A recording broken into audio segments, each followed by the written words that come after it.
Hello, everyone, and welcome back to the Star Wars Stuff Podcast. My name is David, And I'm Carl. and this is where we talk all things Star Wars. And in particular, today we are going to talk all things now, talk about Easter eggs, theories, opinions, stuff swirling around the web, and we're going to go over this episode on Disney Plus here in just a sec. But before we do, we are going to recognize some of our top tier patrons. Starting with our top tier supporters: Hayden Hauser, Darth Ace 1, Liam McCallan, Chris Simpson, Kevin Leininger, Devin McCaffrey, Drew Peters, Zach Netzel, Fenrir526, Maya Morris, and Maka Tautala. Thank you so much for your awesome love and support. And with no further ado, here we are going to go over the second episode of the Acolyte entitled Revenge/Justice. Now, me and Carl actually got to go to an advanced screening in Austin, and we weren't even aware, I don't think, of the titles, correct? Yeah, no, they didn't give us the titles at the time. Yeah. So I'll pull this up here, and we'll go over the episode 10 seconds by 10 seconds here. And for anyone that's listening, watching us here, feel free to comment, give a thought, opinion, what you thought of this episode. If there's an Easter egg that we missed, let us know. So we get a previously on from the first episode. Was there anything, do you think, that we missed from the previous episode? I know it was me and Colin that went over it, but not necessarily. The one thing that I did go back into the first episode because I wanted to compare the reaction to each of the twins finding out that the other one's alive, and because I just to see if one might have been aware of the other before the show starts. Doesn't seem like it, because if you watch that scene in episode 1 where Osha figures out that her sister's alive, she talks to Pip, and there wouldn't be any reason to lie or hide her true feelings, and she seems genuinely surprised. She says something like, "Guess who I just saw?" So it seemed that at least at the start of the show, neither one is aware of the other. So, but right. And as you can see on screen, we're going to be talking about spoilers, showing spoilers here. So if you haven't seen episode 2, I don't know what you're doing here, but yeah, we're going to talk about all things spoilerific about the past 2 episodes here. So here we go. So yeah, we got the previously on. They go over Indara's a murder, a blade straight to the heart, and we get the meeting of Osha, who is a mechanic on board a Nemodian freighter. And this planet, are you familiar with this planet in the Clone Wars? I think someone called it out that this was actually a planet where that involved Bo-Katan. I don't know. I mean, there's a few ice planets in canon, so. But they named this planet specifically, I think. Right. I mean, yeah. In this show, they always put whatever planet they're going on, they always put the name in. But yeah, I'm not aware where that was used previously. And of course, at the very end of episode 1 here of the Acolyte, we get to see the Master / the Stranger / the possible Sith. I think by now, he's of course the Master's a Sith. I mean, I don't think there's any way around it. I think everyone wants to point back to Ki-Adi-Mundi saying that the Sith have been extinct for a millennia, but it seems like no, that's not really the case. Well, and considering that this is what 100 years before that is said, it would stand to reason that this could have they could just be completely unaware, especially depending on the outcome of this whole show. Because if at the end of this show, the Jedi Order isn't aware of the Sith, meaning that either all the Jedi die and can't report back, or whatever other reason there is for this not to be in the archives. Because clearly they've covered the part of the story up before, so they may continue to cover it up, which may kind of be part of the whole downfall of the Jedi later on.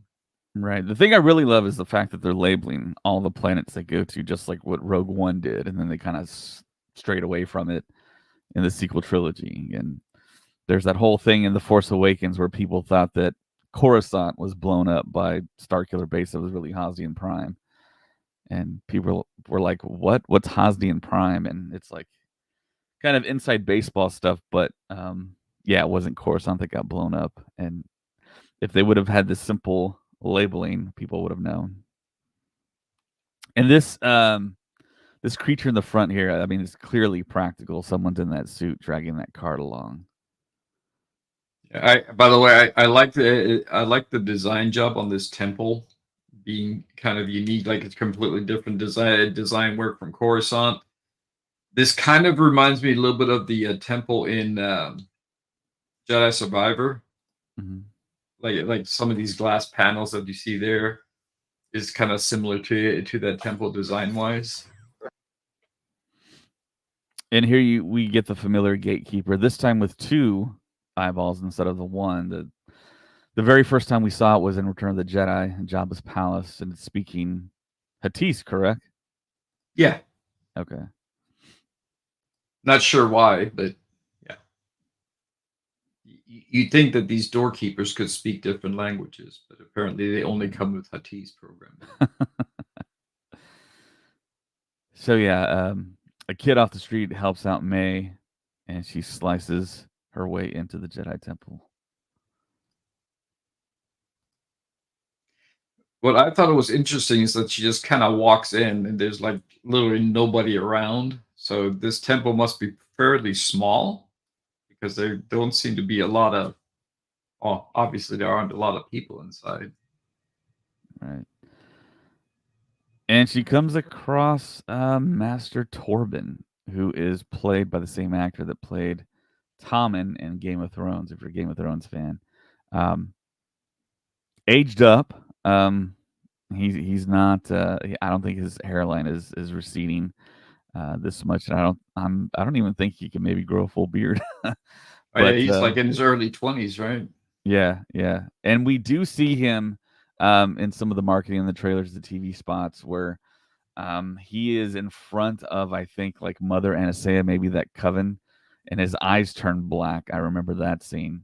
Yeah, kind of like in the vision in episode Yeah. 1. Yeah, May's eyes turned black there for a second. So Right. And we find out that he is levitating, protected by a force field that can't right be penetrated. now, what I thought was interesting is that he's wearing Coruscant robes.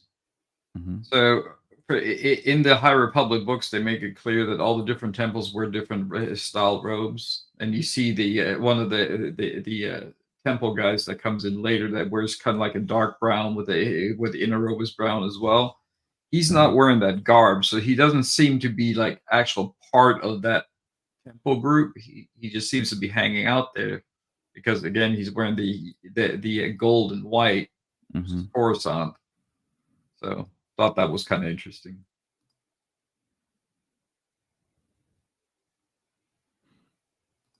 Yep. And May is trying everything, kicking, stabbing, and of course this Jedi walks in.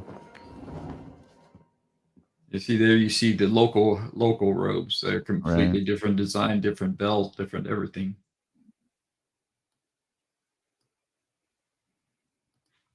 It's a nice touch, by the way, that they keep that canon from the books.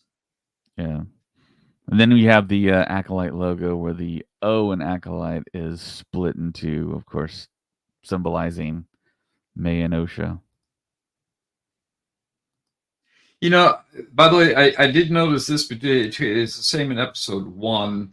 Every time we go from whatever May is doing, Ocha is just waking up.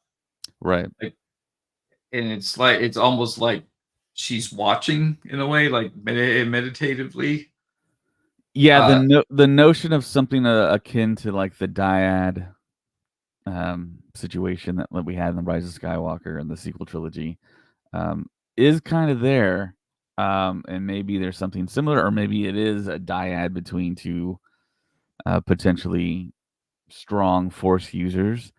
Um, and yeah, like you pointed out, she wakes up after May does something, so it's almost like she's either seen what's happening because she's so connected, and of course, all this time, I think she thought they both thought they were both unalive during that event that happened. That we don't know exactly what happened between those 4 Jedi that are being hunted. So yeah, there's plenty of theories abound, and Yeah, it, and at this point, Osha knows May's alive, but May does not know that Osha's alive yet. and there you see Pip on her side there.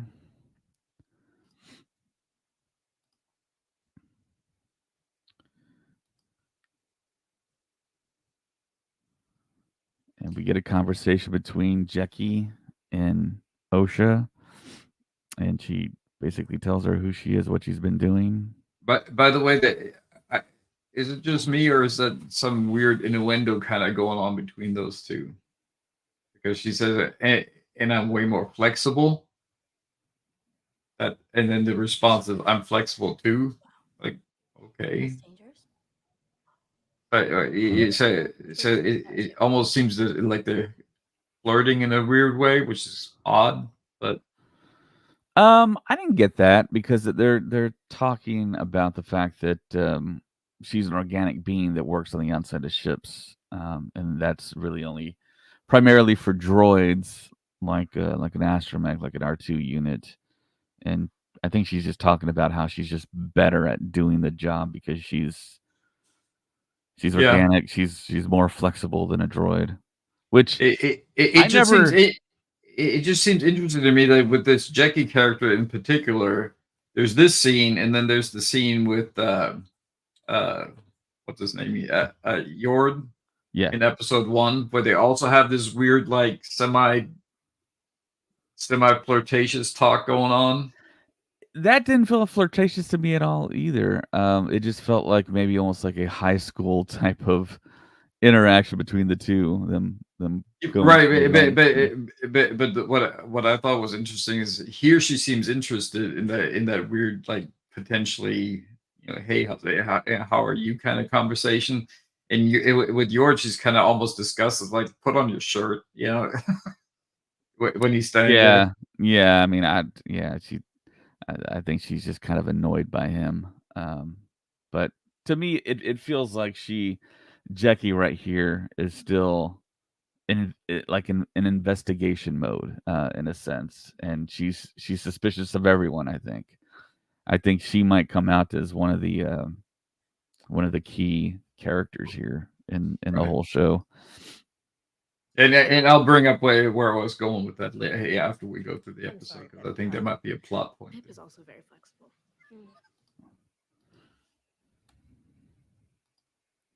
And of course, we get the great Lee Jung Jae here as Master Soul. A lot of people have said that he's the best character in the show. I think he's really good. Yeah, I think he. I mean, for one, the actor is really good. I mean, anybody who's watched Squid Game knows that he can act. I think it's really interesting that he doesn't speak any English. Yeah, he has an accent, but right, you can't really tell that he's not fluent. But he definitely isn't, because if you watch all the interviews that he's given preemptively, they're all in Korean. So yeah, I think he's kind of like us with Spanish. Like we can kind of understand it. We could probably parrot it, but we're not conversational in it so much. Yeah, probably. And then we get the interaction between Soul and Vernestra Rose hologram here, and she basically gives them counsel. By the way, did you notice how here he says she was presumed dead, where before he was like, he's speaking of absolute certainty that she was dead? Right. Yeah. It's kind of interesting that he kind of changes his mind a little bit. I believe she's responsible.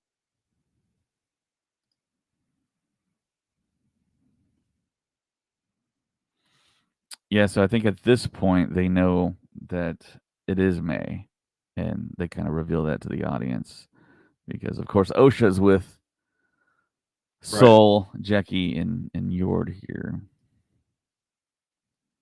So that just confirms that May's alive.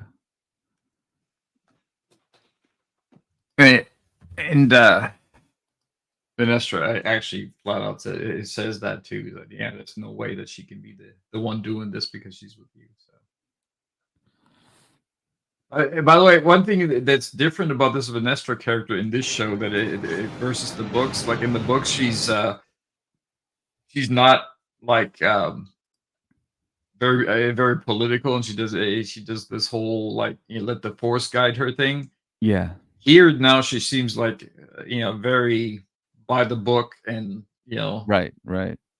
Yeah, So, Leslie Headland has stated that she's seen some stuff, so she's very different from the prodigy that we found in the books. Very kind of fun-loving, and of course, she was a kid when right. we were first introduced to her. But I just thought it was interesting. There's quite a bit of difference between the book character and this. So something clearly happened that kind of took some of that childishness or fun-lovingness out of her. So Yeah, and here we meet Chimere, and he's snoring, and May wakes him up by throwing a like a tin cup at him, and just his reaction almost seems like he was fake sleeping to me. well, he does jerk when she throws it, but yeah, it could be played off. He could actually have been genuinely asleep. Now she does sniff the cup, so clearly he was drinking. Okay. Because she sniffs it first, and then she kind of frowns and throws the cup at him, and then later on she makes that comment about you're not supposed to taste the wares. So, and if you look at his hair, it looks like he does have helmet hair there, Carl. Well, I mean, he's also apparently a lush, so who knows what was going on? Because the entire show he looks completely disheveled. So, risking my life. Oh yeah. What are you wearing? Oh, I took it off the guy who owns this place. Yeah, conveniently took off the clothes that he's wearing from a guy that owns that place. By the way, I thought it was weird though. Okay, so this is the only apothecary in town, as we find out in a little bit. But none of the locals seem to notice the fact that the actual apothecary just disappeared. Then some strange person took over the shop. I mean, I thought that was a little awkward. I mean, it's not a big deal, but it just seems weird that if your friend disappears, that you wouldn't go, "Hey, who are you and why are you in his shop?" Yeah. So May right here is talking about the fact that Torben has a force field that's impenetrable, and Chimere says everyone has a weakness, and he brings out some bunta, which is something from May and Osha's home planet that can be. Oh, May's the one that hands it to him.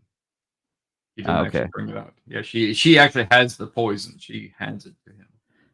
Right. Okay. Yeah. Chimere has the other ingredients, correct? Right. Yeah. The other ingredients come from the shop.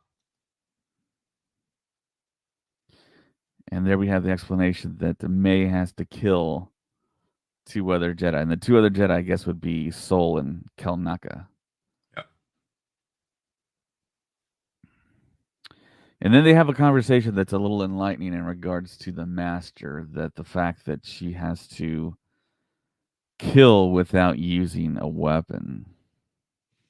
Yeah, essentially, it comes across as if she's deliberately cheating here, like right? Because she has to do this, and in the conversation, he points out that good luck killing a Wookiee without a weapon, essentially. So he kind of Galactic dominance in the name of peace, and peace Is a lie. I know. Which is a huge Easter egg right there, where they say peace is a lie, which is a part of the Sith code that we all know and have known for a long time. So there's another big hint that maybe there's more to Chimere than meets the eye. And well, the fact he also stated, right. He also refers to the Master as Master, so he's clearly aware of that character. Right, exactly. So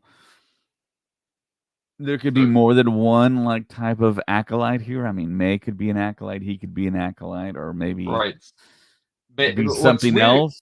What's weird about that though is if she was aware that he's an acolyte as well, why would she recruit him to cheat on her on her trials? You know, because that would seem like you wouldn't do that if you're in Sith training. You wouldn't be like, "Oh, I'm going to trust this guy with my inner secret that I'm about to cheat on this trial." Well, I mean, Because considering that the whole Sith thing is pretty cutthroat, so if right, right, it came down to, okay, they both did their thing, and now who's going to become the apprentice? The other one would clearly be like, well, she cheated on hers, I did mine on my own. So right. The his like positioning though, it almost seems like he is kind of like the scoundrel type, where he like will tell people, "Hey, you scratch my back, I'll scratch yours. You can get your way, and I can get mine." Maybe he doesn't want to be. Maybe he's not a force user outright. That's what he's kind of projecting. And he's just trying to make his way through the universe, and he knows she's powerful, and he can just help her. Maybe it's that type of situation. That's what kind of rang true in my head about this. yeah, I mean, and that's, I think, it is what they're trying to say, is that he's Right, just kind of like a hanger on. right, Like he could be more of a cult follower, rather than an actual acolyte. right. Because he doesn't make any mention of, oh, well, when I did this, like you would if you were both like equals, you would exchange stories, and there's none of that happening here. By the way, I think that it's funny that he used the word absolution there. Why's that? Well, because, absolution is, forgiveness by another. So that another person forgiving you, that would be, if you're seeking absolution. That's why, what it is. You're seeking for somebody that you've wronged to forgive you. Hmm. So, and he's using that word specifically towards Torben. Right, So obviously he's aware of what happened. He must be, because otherwise he wouldn't be using that word. right. And then we flip back to Pip being disassembled, Well, which is not interesting. disassembled. I mean, she's trying to hook him into the ship. Well, I mean, taken apart, I guess. Well, the cable, I think, is like a data cable into the ship's computer, because she even says that she's trying to connect him to the ship to monitor fuel lines and all kinds of stuff. So And they bring up the fact that OSHA has a tattoo here. Do you think this is going to play any part in anything? I don't think so. I think, if anything, if you look at that tattoo, it looks like a complete blackout of a Gemini tattoo.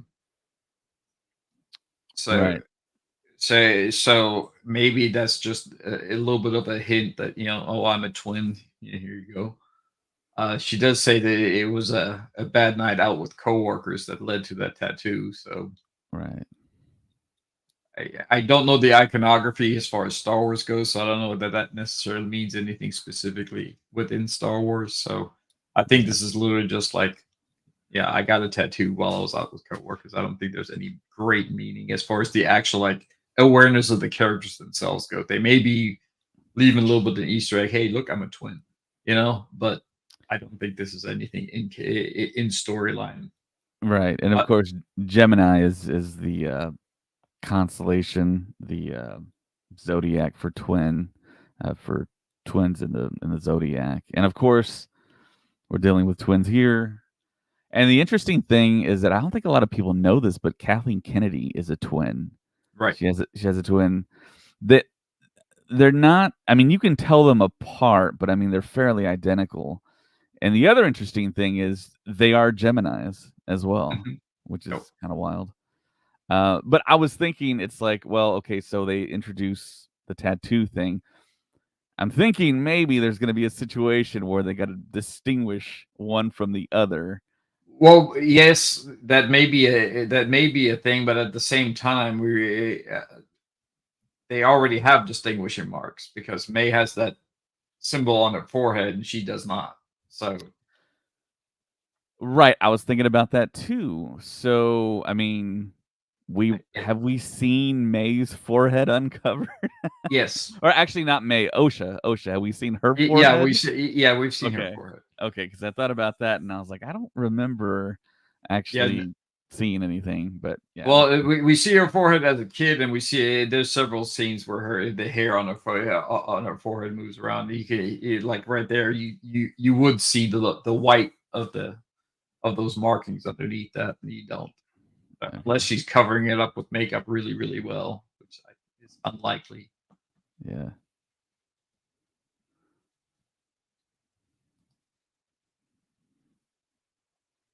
And then Soul's talking about how he wanted to save them both on that in regards to that incident where the family was lost. And you can really feel that OSHA trusts Soul and she believes in the Jedi. And there's theories out there that are trying to maybe try and convince you that OSHA is actually the antagonist and the acolyte here, and she's perpetrating stuff. And I think it's in regards to like her dreams when she wakes up after May, after we see a section of what May's doing. I wouldn't be surprised, not necessarily that she's the main bad guy, but I wouldn't be surprised if she turns, because, and we'll get into that a little bit more here later in the episode, because she is starting to show some switch in allegiance in this episode. But we'll cover that here at the end. So here we see May entering the Jedi temple on Olega with the poison around her neck there. You get another good look at the local Jedi robes. Yeah. The other guy in there, so completely different design on those.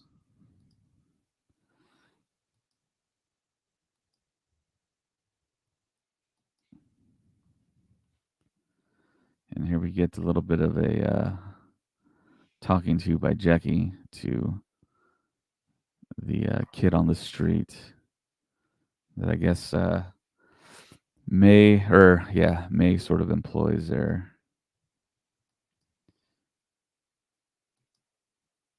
And then Torben's actually been in this state for 10 years, it was explained. Right. And I guess we're assuming that the scarring on his face was from the incident. Well, it's possible. We haven't seen him before because, I mean, until they show us a flashback, we don't know if that scar is from that incident or if he just has a scar. Yeah, because he could theoretically already have had that scar prior to. That looks like it was a pretty severe injury because his eye is also affected by that scar. Right, right.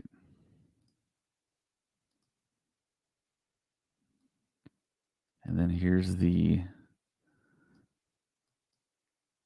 forgiveness. So yeah, May offers him an option, a couple of options: either turn yourself into the Jedi Council or drink the poison for absolution or forgiveness. So he drinks the poison, and May's kind of shocked when he does it.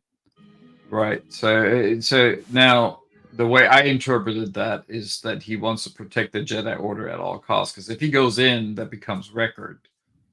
So he would rather drink the poison and not tarnish the record of the Jedi Order. Or whatever happened there clearly was pretty bad. But by the way, apparently that floating meditation technique is extremely hard to perform. So that would indicate that he's probably the most powerful amongst those four as far as actual force use goes. And she does mention, I forget what the name is of that ritual. It's like a repentance meditation ritual that he's in, where you shut yourself off from the entire outside world and just kind of live in your own thoughts for, and in his case, for 10 years. So clearly he's more affected by whatever happened than the other three. Yep, clearly. And then Soul senses it. They rush in. OSHA gets there first. She sniffs the bunta. And of course, they think she's the one that killed Torben there. And the local Jedi ignites his blue saber. And you have Jackie and Soul looking on, trying to figure out things. And of course, Yord says he broke off from the group with their tractor, and it wasn't her that killed Torben. Right. Now, what I felt about that scene when the Jedi first walk in and accuse her of, she starts to get a little bit more. It sounds a little bit more resentful towards the other group, like kind of like Ahsoka, and when she gets accused of stuff that she clearly didn't do, and that she feels that the others should know she didn't do by now. So, like I was saying earlier, it seems like in this episode there's a little bit of a rift that happens between her and the rest of that crew. Mm-hmm. Maybe not so much Yord because he actually defends her now, but yeah. Then we see Kymir just walking around, not a care in the world. But by the way, did you notice that he puts the wrapper or whatever he's eating, he kind of throws it in somebody's bag? My sister and I were taught to use it in hunting. If it's still Kind of a bit of a rude move. I thought that was funny, but yeah, that is funny. And yeah, they're watching the apothecary. And Yord says, we'll secure the perimeter.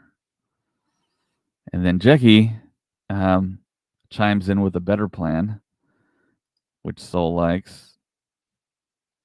And they just essentially decide to use OSHA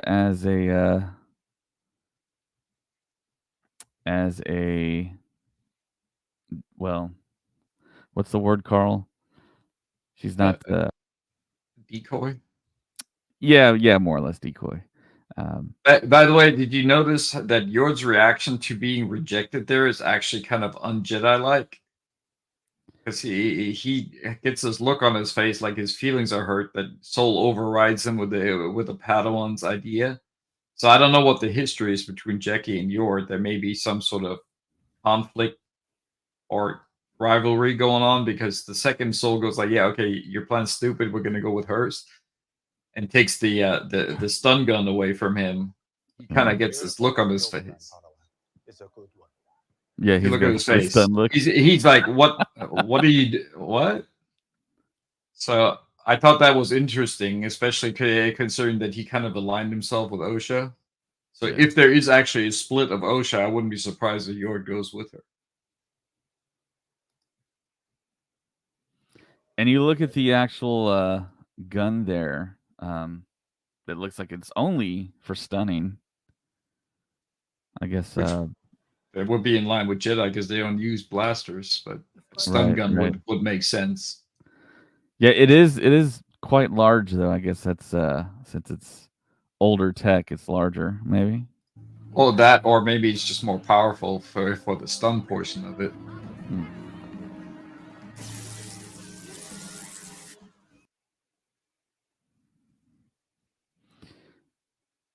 Yeah, I was looking at some of these characters in the background here. You see a guy in the back that maybe looks like he's almost like a really big hairy goat, almost like a yeti. Yeah, I also thought it was funny that the street vendor that she buys the hood from kind of looks like Grievous, like the face mask that he has on. Yeah. If your Jedi connection plays along. Yeah, I got the spinning wheel right here. But yeah, they did a pretty decent job of background characters costuming here. I mean, there's so much going on.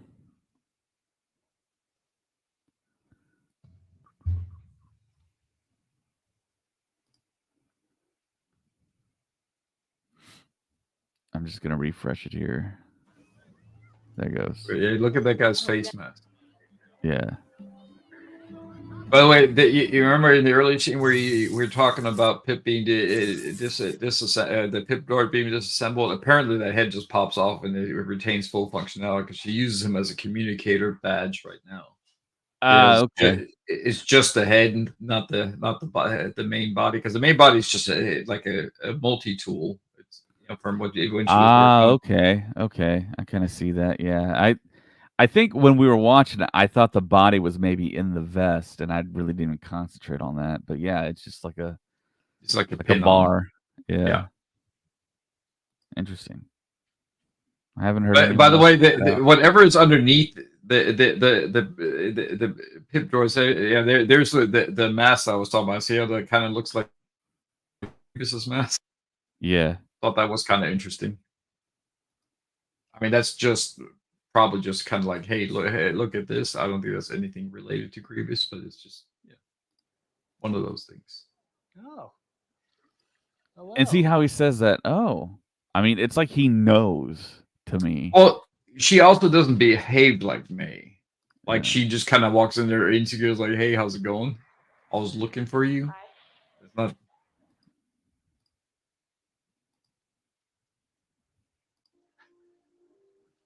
May, are you okay? Now that just feels like he's acting like he doesn't know. Well, no, I think he clearly knows now. What it doesn't really necessarily say anything about is whether he's a force user and he knows because he's using the force, or if it's just the fact that she clearly isn't May. Like the way she behaves, the way she moves, she's clearly not May. Yeah, and then he lets the cat out of the bag. You look exactly like her. Hold on. Back away. I like how Yord rolls in with a lightsaber right there. Where's May? Hold on. We know you supplied May with the poison that killed Master Tobin. And then Jackie rolls in. And they get Chimera to kind of Okay, explain himself. Thank you, sir. Please don't do the memory wipe thing or whatever it is you guys do. That was kind of funny. What is your relationship to May? I'm just her supplier. So just her supplier. Yeah, I started out gun running for the Huts. And he started out gun running for the Huts, which you could say maybe there is later on in this episode a connection to Hattis. I know we brought up Hattis with the gatekeepers there. Yeah, I didn't actually look this up. The planet that they're on here, is this in the Hut region? I don't know. Which planet is this? I think it's Olega, but see, I think Yeah. all these planets are like brand new, and I don't think they're exactly yet updated in the. No, there's a Wikipedia page in here. Let's see. Okay.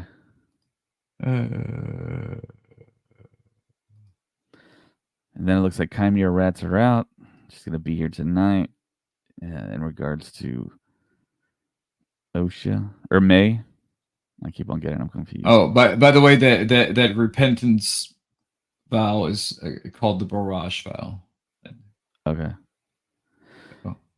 And then And Yord says the line. Says the line that we see in every Star Wars property. Any sign of May? Not yet. I have a bad feeling about this.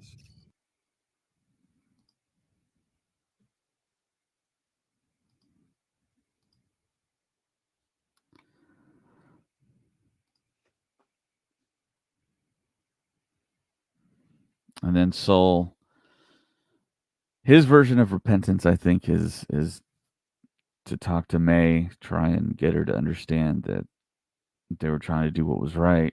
Maybe try to bring her into an understanding, maybe salvage her as a person, possibly having her as an ally to the Jedis. Well, I think he's also conducting an investigation, as we're about to see in that fight. So Right. I mean, yeah, of course. I mean, he wants an uninterrupted conversation with May. Is really what it is. That's why he tells the other Jedi to stand back, and tells her to stand back as well. So that's how I interpret it. It's like, hey, look, I need to talk to her first. So yeah. And Soul just breaks it down that he couldn't save her during that incident. And Osha brings up the 4 Jedi. They're essentially being hunted. And of course, Soul, the Master Jedi that he is, he responds back with a Jedi concept, which is to have faith. Then you get the classic look through the binoculars Star Wars scene here. And then we have this. By the way, go back to those binoculars real quick. I see her. It's May. She's approaching. Headed your way. Because May, a lot of the writing in this doesn't look like it's Arabish. you survived. Have you noticed that? Like in the show in general? You No. Maybe I passed it. Right there. Yeah, that doesn't look like Arabesh. So I guess they're not speaking Galactic Standard yet. I don't know. I know there were there's like a sticker pack for the Acolyte, and someone was showing it off to camera, and they said that this isn't a language that has ever been seen in Star Wars yet. So yeah, Right. Yeah, I think it was Eric Voss that showed that sticker pack off from New Rockstars. I see her. It's May. You survived. You killed Indara. And here's some of the footage that we've seen in trailers and TV spots fighting Soul. And of course, Soul demonstrates that nothing she does physically without a weapon is going to remotely challenge him. And it's almost like as if Soul's just like studying what she's doing and kind of simultaneously thinking about his next move, simultaneously just in remorse mode here.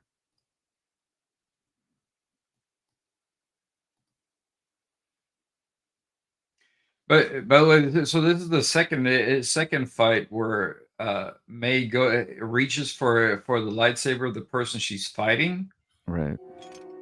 But at the same time, like in the Indara fight, after she kills her, if she wanted the lightsaber per se, she would have taken it, but she doesn't. She leaves it behind. So I'm not real sure what the significance is of her constantly reaching for the lightsaber if she's not going to actually use it as a weapon. Now, eventually, if she wants to become a Sith, she needs a Jedi's lightsaber to bleed the crystal and make her red lightsaber out of it. But you would think that she would have taken Indara's lightsaber if that was the motivation, to get a hold of a kyber crystal. Right. But that's not it. So I don't know why she keeps doing that. They keep making a point of showing it too. Like she does it twice in the Indara fight, once here. Mm-hmm. I see your master has taken great pains to hide his identity. And there's another piece of information that May doesn't even know who the master is, and has seen the master unhelmeted. Right. So she either doesn't know, or it is theoretically possible that she's able to withhold that information, because she is a Force user. She might be able to she might be enough control not to let that slip out. Don't know yet, but yeah, it can be assumed that she probably doesn't know. Right. And I like this move here where Yord sucks up the blade and does the confirmation Osha lives. that Osha lives. And then we see Jackie roll in. The name of the Galactic Senate of the Republic. Which, of course, we've heard before. And then May figures out a clever way to escape here. Which I thought was a nice callback to the old Kung Fu theater movies where the ninja throws down the little smoke pellet and disappears. Yeah. She just uses the Force to kick up dust, but it's the same effect. Yeah. Batman does that too. And then we see the stun gun in action here. And this was on purpose. She did want to Yeah. hit her. Yeah, no, I mean, they actually, if you watch it, she actually, at first she may think it might be thinking, but see, she moves the gun to the side. She's Right, not like right, accidentally missing. right. Not. And She's, now here, this look I thought was kind of telling because Soul has kind of because he right. clearly saw what happened and he's kind of like, "What are you doing?" Yeah, you let her get away. To discuss next steps. We are awaiting your arrival. With respect, we don't have time for talks, Master. And then Vernestra Rowe pulls rank here and tells them to come back to the Jedi Council. But we know where she's going next. We must We move. don't make decisions like this without meaningful discussion, Soul. We will see you soon. Maybe not the Jedi Council, but going back to Coruscant to have a discussion about all this with Vernestra Rowe. And hopefully the next episode we see Vernestra Rowe in action and they go to the planet that Kelneka is on that we're about to get revealed here. Yeah, so, I don't know if that's where we're going next. It could also be that we see her in action in other things, but yeah, it's right. So yeah, you see Chimere here, the shot from so many pictures ago for the Acolyte. And this right here, how is Chimere that gifted and talented? Well, he is a street urchin, so hand-to-hand combat might be his thing, like with blades especially. By the way, why is he just wandering around? Like, I think he's at the apothecary right there, and I think he's being watched, and he kind of sneaks out and waits for his chance to leave. It just seems like a weird thing that the Jedi was kind of like, oh yeah, we're gonna go ahead and leave this guy pretty much unsupervised and let him do whatever he wants to do. You would have thought that they would have arrested him, put him on the ship because they would want to question him some more. I thought that was a little odd that you would just let him go. Yeah, May tells them you betrayed me. Chimere says that he could actually still scratch her back, and he found out where Kelnaka the Wookiee Jedi lives.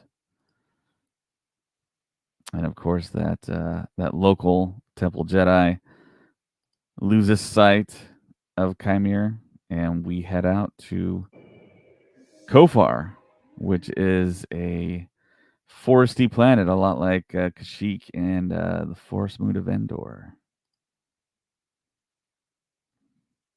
Yeah, I don't think that planet has appeared in canon before, has it? No.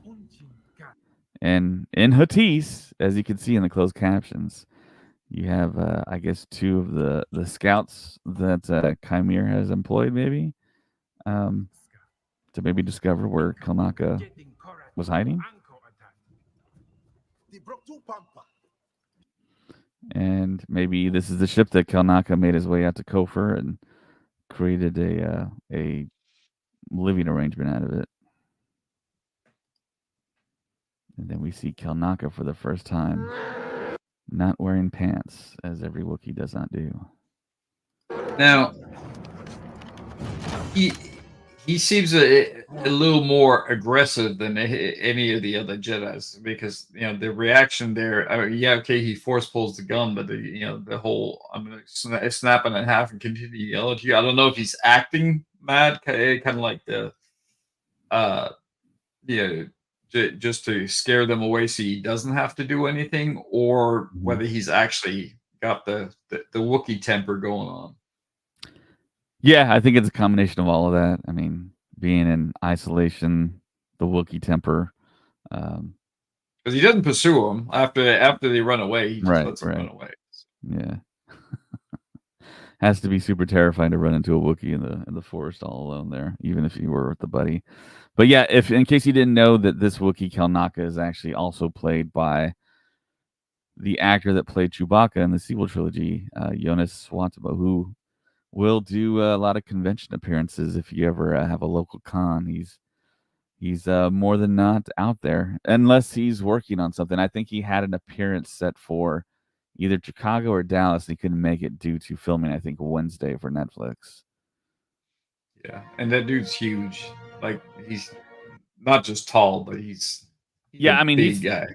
he's a former basketball player from Penn State, and I think he's like 6'11". Yeah, and Yeah. I mean, when you compare him to Peter Mayhew, he's a lot more built than Peter Mayhew ever was. Yeah. And that's it. That is episode 2. Revenge/Justice.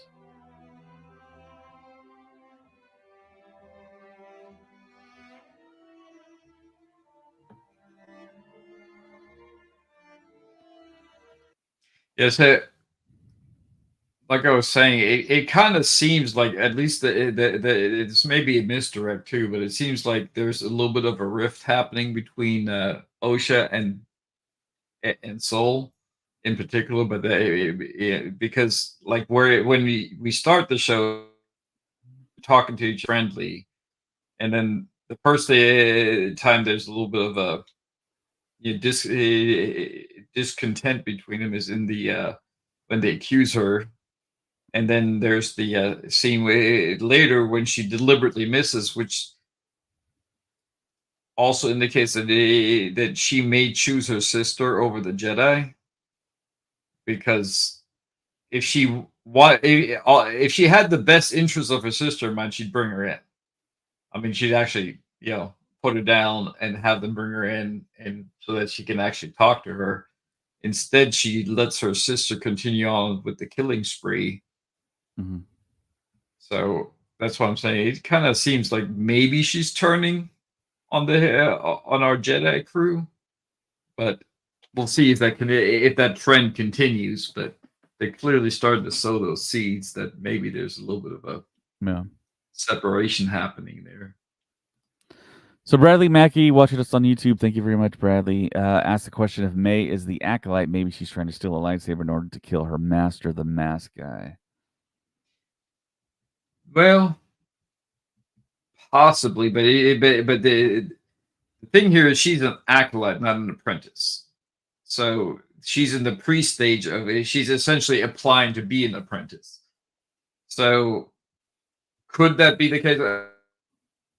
She could be overly ambitious, but I think she probably knows that won't work. Right.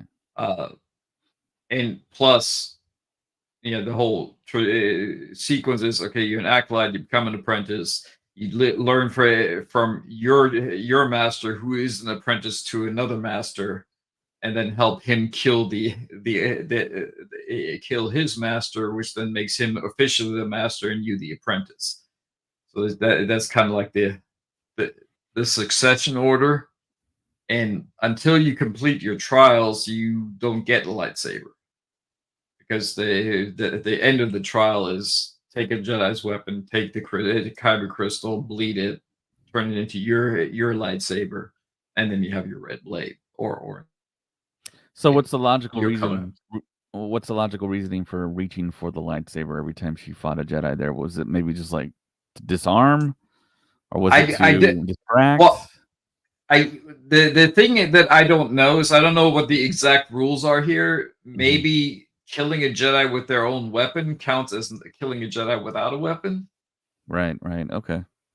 So that's kind of what I was thinking, is because if she can get a hold of the lightsaber and stab him with it, she didn't start the fight with a weapon. She never drew a weapon. She used their weapon against them and killed them with it. So that may be it. It may be within the rules, but they're not actually defined anywhere that I can find, anyways. Yeah, I mean, she technically she did use those little daggers. I would consider that to be a weapon, but right. So with Indara, she uses the daggers. In this fight, she doesn't use the daggers initially, and then Soul takes them away. Soul takes them. Well, right, but in the beginning of it, like if you look at the Indara fight, she starts immediately with the daggers. So she's using a weapon there right off the bat. In this fight, she doesn't use her daggers at all, and then Soul takes them away before. Well, doesn't she throw one at the feet of Soul though, like just kind of randomly? I thought that I don't know where in the sequence that scene is there, but I don't know where in the sequence that happens. Let's see. You're like, what is that? Well, I think that was kind of a warning. Right. Like, don't come any closer. Now here we have the classic derobing before combat scene. Right. But I like the fact that so he's technically not touching her. He's holding her with the force in that scene. But then she kind of gets flipped up in the air by him. Right.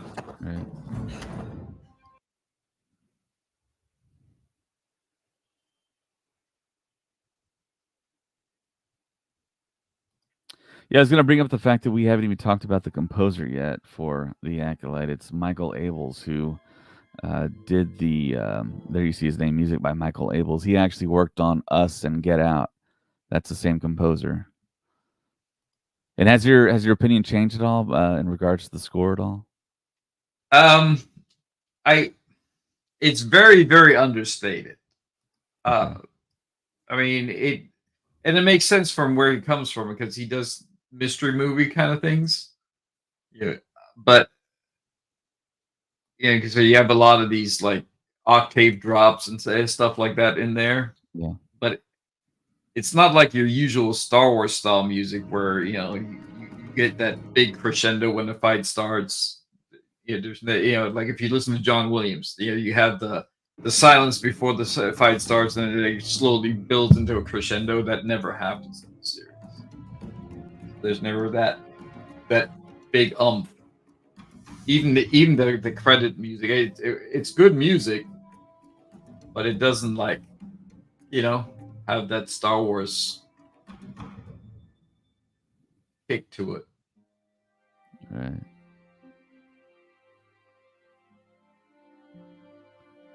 Yeah, I was trying to find the actual part of the credits here where it shows additional voices. And there it is.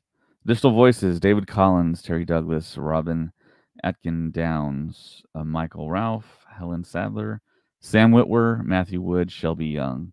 Yeah, those are the same people in every show. Yeah, that's pretty much the that's like their staff voices. Whenever they need voiceover work done, it's one of those people doing it. So like I'll be willing to guess that the voice of the master is probably Sam Witwer. And this Shoot to the Midnight here, I noticed it at the theater. Is this a reference to Dave?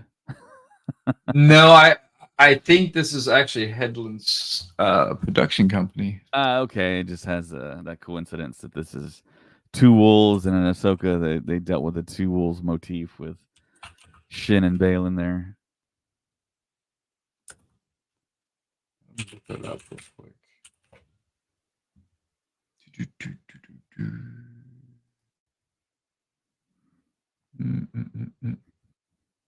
Well, actually, it's not. What's it called? Shoot to Midnight.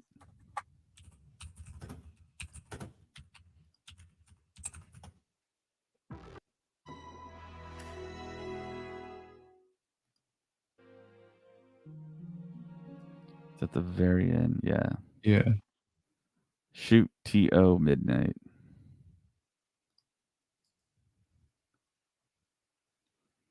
Oh, it is her. It's her TV production. Okay. Interesting. We learned something new today. So, has your opinion changed at all with the repeated viewings of these two episodes? No, I mean, I so far, I think the show overall is largely really, really good. I like the writing. There are some editing issues that occur for whatever reason. There could be multiple reasons. Like, for example, what I've noticed is that there seem to be some clear parts where there's voiceover work added into the mix because it doesn't quite sound the same. And it's particularly on Soul's character, and it usually happens when he's not on screen, like when he's talking off screen. I don't know if that's because of the language barrier that when they started shooting this, he wasn't as good as he is now, and so it may have had him re-record some of the stuff that may not have been as clear. Mhm. That's why one explanation for that. It could also be that they had some script changes and matched up the dialogue to the changes they made later on in shoot. That also wouldn't be anything out of the ordinary. I mean, movies do that all the time. That's where you can either do a reshoot or you can do a re-edit and do voiceover work, which is way cheaper. So All right, right. And here you can see the time stamp for each episode here, or the length, 43 minutes and 39 minutes for episode 2.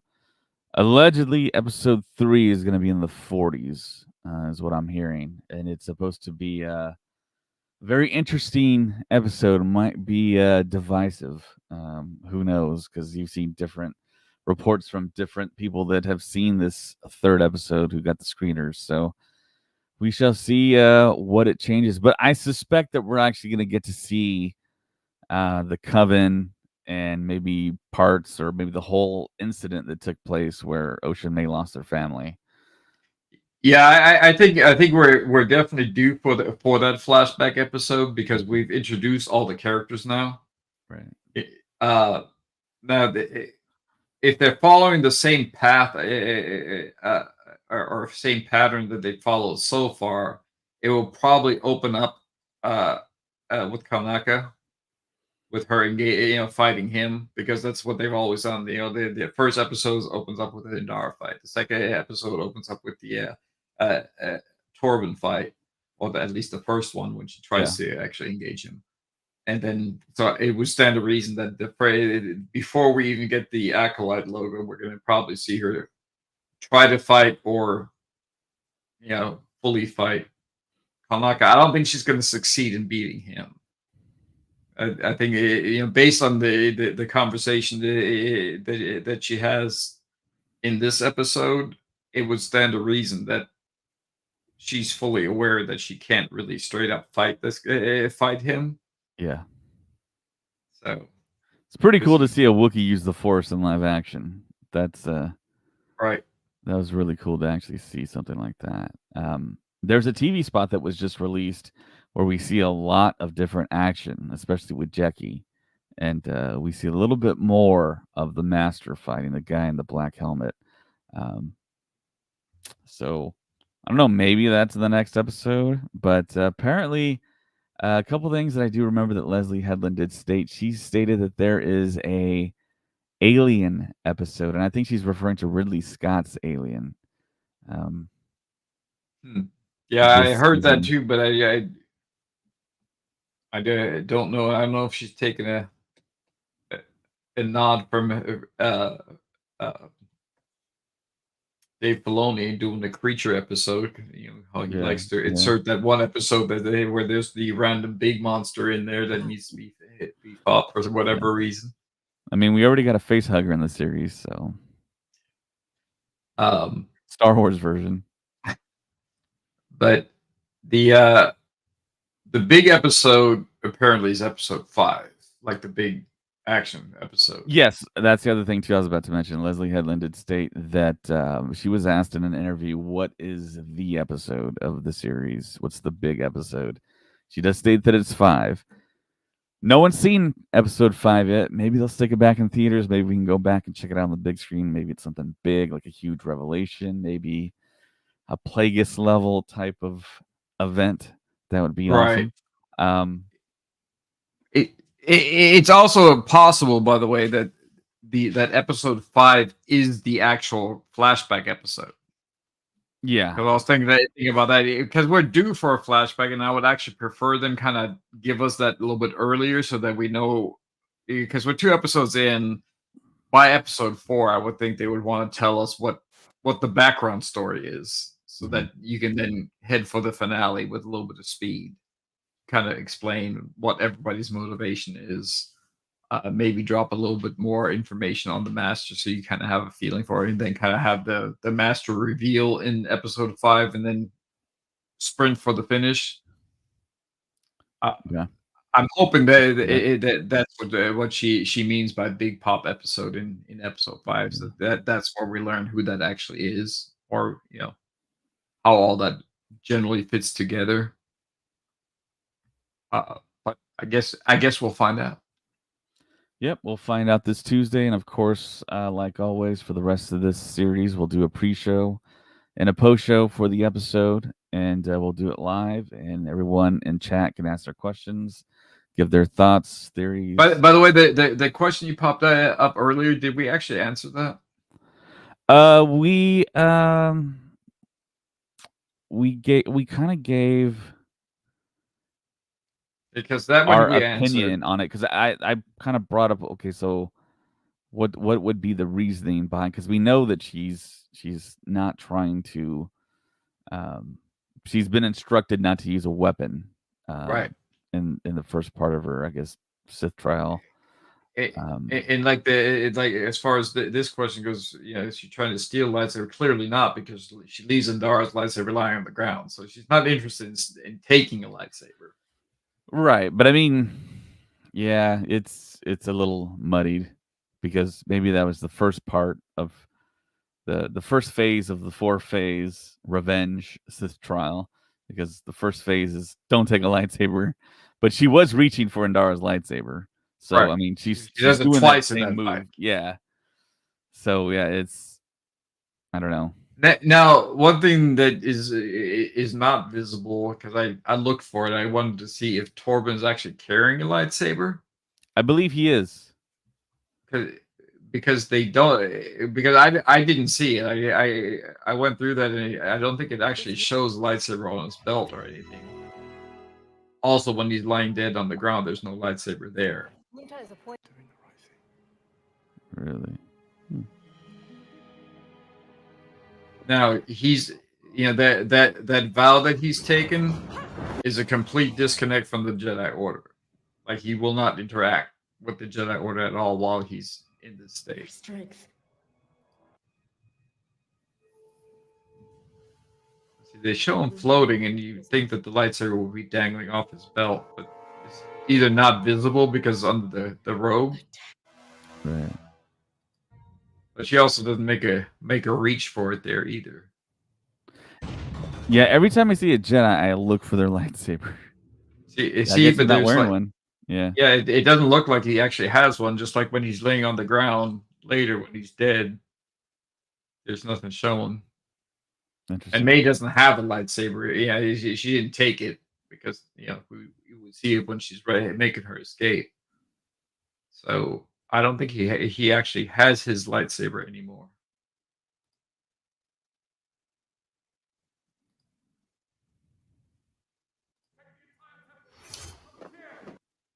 There's a better See? shot. No, it doesn't look Yeah, like he I does mean, have one. he's also he also is not wearing his belt. The leather belt that would have the lightsaber clip on it. He's not wearing that either. Yeah. There you can see he's wearing his. Right. Yeah. Everybody else has a lightsaber, but everyone else is also wearing their belt. Torben is not wearing a belt, and he doesn't seem to have a lightsaber on him at all. Yeah.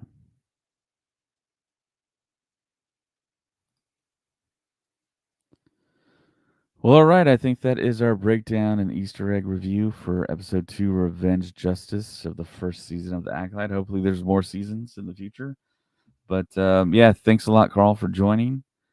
And we will be doing this probably again for episode 3. And all the remaining episodes, we're going to do a breakdown and Easter egg review. Whatever we see, whatever we find, we'll report it to you. And if you do find something that we miss, let us know. And for Carl, my name is David. May the Force be with you.